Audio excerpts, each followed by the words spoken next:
በስመ አብ ወወልድ ወመንፈስ ቅዱስ አሐዱ አምላክ አሜን። ስንክሳር ጥቅምት 24 አንድ አምላክ በሚሆን በአብ በወልድ በመንፈስ ቅዱስ ስም ጥቅምት 24 በዚህች ቀን መስተጋድል መነኮስ አባ አብላርዮስ አረፈ። ይህ ቅዱስ ጋዛ ከሚባል ሀገር ነው። ወላጆቹም አረማውያን ናቸው። ሄዮናውያንም ትምህርታቸውና ፍልስፍናቸውን አስተማሩት። ሰውነቱ ለጥበብ ማደሪያዋ እስከሆነ ድረስ በእውቀቱ ከደጋጎቹ በላይ ሆነ።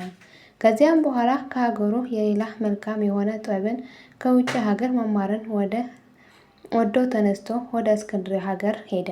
መምህራኑ ሁሉ ከሚኖሩበት ቦታ ገብቶ ከእርሳቸው ዘንድ ብዙ ትምህርትን ተማረ። በዚያም ጊዜ የቤተ ክርስቲያን ትምህርትን ለመማር ተነስቶ ቸኮለ። የቤተ ክርስቲያንን መጻሕፍትን ብዙዎችን አነበበ። የእስክንድርያ ሊቀ ጳጳሳት አባ እለእስክንድሮስን የተረጎሙለትና ያስረዳው ነበር። ከዚህም በኋላ ክብር ይግባውና በጌታችን በኢየሱስ ክርስቶስ አምኖ የክርስትና ጥምቀት ተጠመቀ። ከዚያም በምንኩስና ሕግ ጸንቶ ገድልን ተጋደለ። ወደ አባ አንጦንዮስም ሄዶ መንፈሳዊ የሆነ የትሩፋትን ስራ እየተማረ በእርሱ ዘንድ ብዙ ወራት ኖረ። ወላጆቹም እንደሞቱ በሰማ ጊዜ ሄዶ የተወለትን ገንዘባቸውን ሁሉንም ወስዶ ለድሆችና ለችግረኞች መጸወተ። ከዚህም በኋላ ከሶርያ ገዳማት ወደ አንዱ ገዳም ገባ። በዚያም በጾም በጸሎት በስግደት በትጋት ፈጽሞ ገድልን ተጋደለ። በየ7 ቀን እስኪመገብ ድረስ ምግቡንም የዱር ሳር ነበር። እግዚአብሔርን ሀብትን ትንቢትን ሰጥቶት ልቦናውን ብሩህ ሆነ። ድንቆች ታምራትም የሚያደርግ ሆነ። ኤጲፋንዮስም ያመነኮሰውና ለደሴት ቆጵሮስ ኤጲስቆጶሳት እንደሚሆን ትንቢት የተናገረለት እርሱ ነው። የዚህም አባት መላ ዕድሜው 80 ዓመት ነው።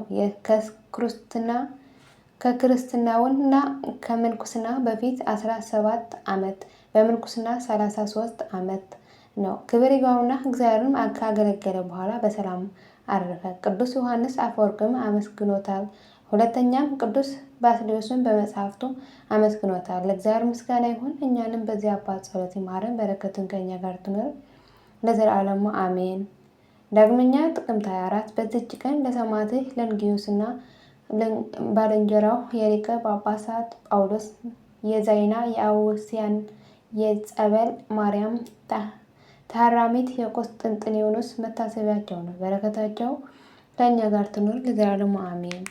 ጥቅምት 24 ቀን የሚከበሩ ዓመታዊ የቅዱሳን በዓላት፦ ቅዱስ አብላርዮስ ገዳማዊ፣ ቅድስት ጸበለ ማርያም፣ ቅድስት አውስያ፣ አባ ጳውሎስ ሊቀ ጳጳሳት። ወርኃዊ የቅዱሳን በዓላት፦ ቅዱስ አቡነ ተክለ ሃይማኖት፣ ቅዱስ አጋቢጦስ ሰማዕት ጻድቅ ኤጲስቆጶስ፣ ቅድስት ክርስቶስ ሰምራ፣ ቅዱስ ቶማስ ዘመርዓስ፣ ቅዱስ አባ ሙሴ ጸሊም ኢትዮጵያዊ፣ 24ቱ ካህናተ ሰማይ ሱራፌል፣ ቅዱስ አብላርዮስ ታላቁ፣ አቡነ ዘዮሐንስ ጻድቅ ዘክብራ።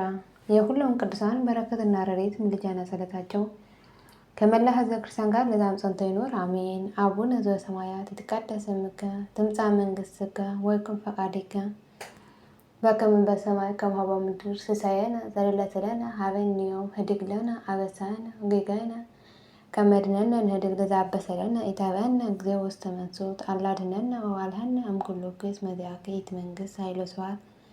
በሰላመ ቅዱስ ገብርኤል መልአኩ እግዝእትየ ማርያም ሰላም ለኪ ድንግል በኅሊናኪ ወድንግል በሥጋኪ እመ እግዚአብሔር ጸባኦት ሰላም ለኪ በረክት አንቲ እምአንስት ወቡሩክ ፍሬ ከርሥኪ ተፈሥሒ ፍሥሕት ኦ ምልዕተ ጸጋ እግዚአብሔር ምስሌኪ ሰአሊ ወጸልዪ ምሕረተ በእንቲአነ ሀበ ፍቁር ወልድኪ ኢየሱስ ክርስቶስ ከመ ይስረይ ለነ ኃጣውኢነ ለዓለመ ዓለም ለዘላለሙ አሜን።